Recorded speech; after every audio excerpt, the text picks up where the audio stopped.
Price ഇന്നത്തെ വചനചിന്തയ്ക്കായി 2 ദിനവൃത്താന്തം 7-ാം അധ്യായം 14-ാമത്തെ വാക്യം. എന്റെ നാമം വിളിക്കപ്പെട്ടിരിക്കുന്ന എന്റെ ജനം തങ്ങളെ തന്നെ താഴ്ത്തി പ്രാർത്ഥിച്ച് എന്റെ മുഖം അന്വേഷിച്ച് തങ്ങളുടെ ദുർമാർഗങ്ങളെ വിട്ടുതിരിയുമെങ്കിൽ ഞാൻ സ്വർഗത്തിൽ നിന്ന് കേട്ട് അവരുടെ പാപങ്ങളെ ക്ഷമിച്ച് അവരുടെ ദേശത്തിന് സൗഖ്യം വരുത്തി കൊടുക്കും. ഇന്ന് കേരള പിറവി ദിനം.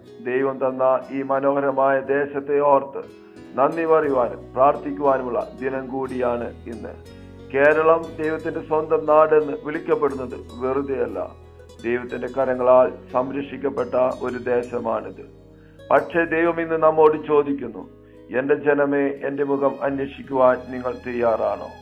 നിങ്ങൾ അന്വേഷിക്കുന്നുവെങ്കിൽ ദൈവം ഈ വചനത്തിൽ പറയുന്ന വാഗ്ദത്തങ്ങളെ നമ്മുടെ ദേശത്തിന്മേൽ തുറക്കുവാൻ പോവുകയാണ്.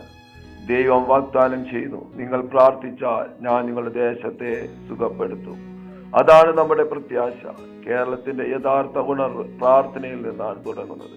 ഓരോ വ്യക്തികളും, ഓരോ വീടും, ഓരോ ഹൃദയവും ദൈവത്തിന്റെ സാന്നിധ്യത്തിലേക്ക് മടങ്ങുമ്പോൾ ഈ ദേശം വീണ്ടും ദൈവകരത്താൽ പണിയപ്പെടുവാൻ, പുതുക്കപ്പെടുവാൻ ഇടയായിട്ട് തീരും.